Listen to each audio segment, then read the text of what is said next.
Vamos falar de um tópico importantíssimo quando a gente fala de perda de água. A gente já falou que perdas físicas, muitas delas, perdas reais, são provocadas por vazamentos existentes na rede.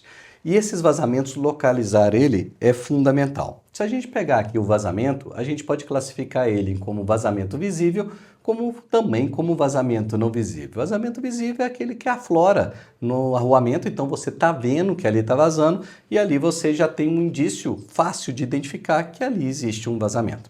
No entanto, existem os vazamentos que são não visíveis, ou seja, ele não aflora. Por ele não aflorar, já fica mais difícil. Aí nós temos que escutar métodos para que a gente possa tentar identificar aonde está esse vazamento. E dentre esses não visíveis, tem aqueles que não são detectáveis, são inerentes, e são aqueles que são detectáveis. Quais são aqueles não detectáveis? São aqueles vazamentos muito pequenos, que eu não consigo escutar um ruído dele propriamente dito, então ele tem de pequeno porte, muito pequenininho, e ao não escutar ele eu não consigo identificar, porque o vazamento que a gente vai mostrar a técnica aqui de localizar o vazamento não visível é através da escuta. O vazamento tem um ruído, então se a gente parar para pensar é como se fosse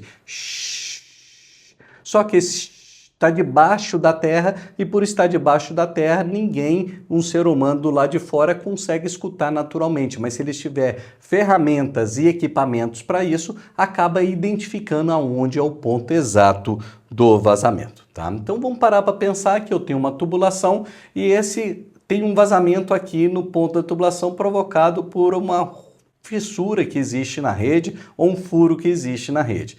O som da água ao passar por esse tubo, ele não tem dúvida nenhuma que eu provoco aqui um som e esse som ele pode ser ali provocado tanto por esse ruído que passa pela fissura, como também ao bater no solo eu tenho o som do impacto no solo, bem como também da fricção que ao passar por esse buraco que existe, isso também provoca um som. Isso provoca uma própria vibração no próprio tubo, que o próprio tubo, de acordo com o material do tubo, ele também vai propagando o som em virtude desse vazamento que está passando. Então imagina como se fosse assim, ó, está vazando, esse está vazando, tem a fricção que eu tenho aqui com as paredes do tubo, esse ao bater no solo também dá um barulho e bem como esse passando tem a própria vibração do tubo que acaba transmitindo esse ruído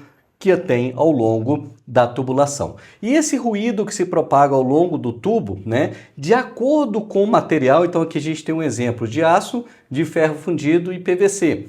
Então, quanto mais metálico for o material, aqui no caso de aço, vamos supor que o ruído está aqui, o vazamento está aqui, a propagação do som é mais, aqui você vê que a intensidade do som, isso aqui mostra que é a intensidade do som, então a intensidade do som ela é bem maior em cima do vazamento, no entanto ela se propaga esse ruído para os extremos da tubulação, ao longo da tubulação, de acordo com o tipo de material. Então se for aço, eu consigo escutar mais longe do que se for PVC. Então o PVC ele é bem intenso, bem aonde é, e essa propagação ela diminui rapidamente quando eu vou me afastando da onde está o vazamento. Já o aço e o ferro, essa propagação, em virtude de se propagar no meio metálico, eu consigo escutar o vazamento mais longe do ponto de vazamento, e eu vou me aproximando dele até eu escutar pela intensidade que ele está maior em cima do ponto. Então o tipo de material é importante para a gente fazer a pesquisa de vazamento. A gente percebe aqui no caso do aço que a velocidade aproximada de propagação do som é em torno de 1.300 metros por segundo. Já no caso, se a gente pegar um PVC, ele é 340 metros por segundo. Repara que a propagação do som no aço 1.300 metros por segundo é muito maior do que a propagação do aço do PVC. Por isso que no caso do aço a gente escuta mais longe e do PVC a gente só vai escutar mesmo chegando mais próximo, pois o PVC não se propaga uma velocidade de som tão alta quanto comparado ao aço. E aqui a gente tem, por exemplo, no caso do ferro fundido, que é 1.200 metros por segundo, aqui é o cimento amianto com 1.000 metros por segundo, e aqui no caso do PAD em torno de 380 metros por segundo. Bom, como que a gente vai localizar? Existem ferramentas para localizar esses vazamentos, nós vamos estar falando algumas delas aqui. Existe a haste de escuta, que eu vou mostrar mais fácil aqui para vocês verem, a haste de escuta, o profissional, ele conecta ela no ramal, no cavalete da casa, esse cavalete está ligado no ramal que está ligado na rede. Como o som, a gente mostrou que ele se propaga pelo material, né? Então ele vai se propagar até chegar no cavalete e ali ele consegue ir falar o seguinte, ó, nessa rua eu estou escutando um barulho de vazamento. Então ele vai passando de cavalete em cavalete, tentando escutar o ruído, mas ele não identifica onde está. Ele só identifica que naquela rua tem um barulho que é similar a um vazamento e que precisa entrar ali com outros equipamentos para identificar aonde está a posição, tá? Então aqui é um amplificador mecânico, tá vendo? Isso daqui que fica no ouvido da pessoa, e esse amplificador mecânico ele amplifica o som, e esse som ele é propagado pela haste que tem aqui da barra, que é da haste de escuta. Então aqui está um amplificador mecânico, essa haste, essa barra é conectada superficialmente no cavalete ou em algum registro da rede e assim por diante. Existem elas eletrônicas, tá? Que você vê aqui a pessoa está com um fone de ouvido, ela tem aqui um botão que ele amplifica o som, em vez de ser esse amplificador mecânico, ele coloca um amplificador eletrônico e consegue também escutar o barulho do vazamento naquela região. Ao conectar aqui na cabeça de um registro, o som de um vazamento, se ocorreu o vazamento na região, ele se propaga pela tubulação, bem como até chegar na carcaça do registro. Você conecta ele aqui na cabeça do registro ou nos cavaletes e você vai identificando se ali eu tenho algum ruído ou não. Bom, identificado o ruído, você tem que pegar o geofone eletrônico. Aí sim, você vai saber que naquela rua ou naquele quarteirão, pela haste de escuta, você identificou que tem um barulho de um vazamento e aí você pega o geofone e vai tentar procurar naquela rua aonde eu vou encontrar a maior intensidade do vazamento. Então, olha, você vem andando, você começa a perceber que em cima do vazamento é onde eu tenho o maior som, que a gente já mostrou no gráfico, que em cima do vazamento a intensidade do som ela é maior. Quando o tubo é de ferro fundido ou quando o tubo é de aço, você já escuta um pouco mais longe, o PVC a gente viu que se propaga com a velocidade menor, você consegue escutar, mas só em cima realmente do vazamento. E aí você vai demarcar aonde é esse ponto para que depois faça ali uma retroescavadeira ou corte no asfalto e faça o reparo propriamente dito. Tá? Existem outras técnicas, outros equipamentos, por exemplo, aqui é o correlacionador de ruídos, aonde são sensores similares a esse daqui, que é uma caixa com vários correlacionadores. Você conecta um de um lado, o outro de outro, tá? Na tubulação. Você tem que informar no programa computacional que existe dele qual é o diâmetro da rede, qual é o material da rede, se você tem o comprimento ali, qual é realmente o comprimento que tem, e você ao dar esses parâmetros para ele, ele começa um sensor correlacionar com o outro, e se tiver algum vazamento no meio, ele vai dizer a distância de um sensor em relação aonde que está tendo esse ruído do vazamento propriamente dito. Então como é que se faz nesse caso? Instala-se vários sensores desses na rede, se eu não tiver acesso na rede, a gente coloca nos próprios cavaletes das casas. Os cavaletes das casas têm a ligação direta com a rede, então transmite o som do vazamento, conforme a gente já mostrou, e eles começam a se correlacionar até chegar no ponto exato do vazamento. Qual é a limitação de usar o correlacionador hoje na realidade brasileira? É o cadastro, muitas vezes não bate a informação correta. Se eu der uma informação para o correlacionador que a rede é de ferro fundido e ela for de PVC, existe uma grande chance dele não ter a exatidão, pois ele vai trabalhar com as velocidades dos sons de acordo com o tipo de material que eu informar. Se eu dizer para ele que o diâmetro da rede é 50 mm, na verdade ele é 75 mm, ele também já não tem as informações corretas. Se ele não tem as informações corretas, ele não vai conseguir trabalhar com a eficiência do equipamento. Então, quando o cadastro é legal, quando o cadastro você conhece as infraestruturas que você tem para você alimentar ele corretamente, é um belo de um equipamento para ser utilizado para pesquisa de vazamento não visível.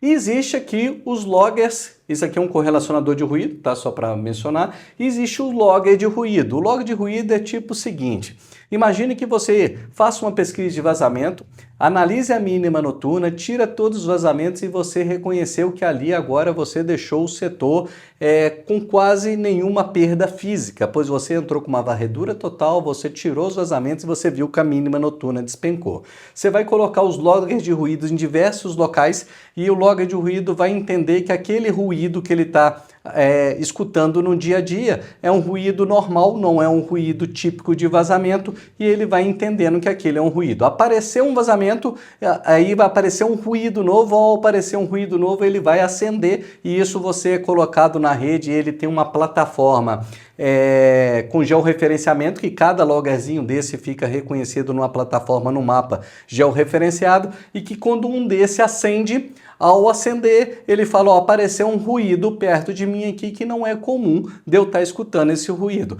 E aí sim, ele vai te avisar com uma antecedência que, ou no momento que aconteceu o vazamento, que ali apareceu um ruído novo. Aí você pega o geofone e vai tentar localizar aonde está este vazamento. Aqui é típico, então, num caso de geofonamento, em que é marcado aonde está o vazamento, aí, junto com o geofonista, não anda uma retroescavadeira, ele marca, manda o relatório depois para o setor de manutenção, é encaminhado uma retroescavadeira para aí sim tirar o vazamento. Então você vê que as conchas, ao bater, já começa a encontrar líquido, você vê que aqui eu não tinha presença de água aflorando, e aqui você já começa a perceber, e o que tinha causado era uma fissura, igual está mostrando aqui, um rompimento na tubulação que causou aquele vazamento. A gente tem um outro exemplo aqui de colar de tomada com material totalmente ruim, é um ferro fundido muito antigo. Nessa cidade os ramais estavam todos podres e ali a quantidade de vazamento era enorme. Então a substituição dos ramais foi fundamental. É muito importante mencionar que no ramal podre dessa forma, em termos de material, não vale a pena reparar o vazamento, já vale a pena trocar o ramal inteiro, pois se a reparar o vazamento vai voltar a aparecer um vazamento pela qualidade que é do material. Aqui é um outro local que foi demarcado o vazamento, né? E aí a concha dá reto para fazer o reparo depois e você já começa a perceber o líquido aflorando do vazamento.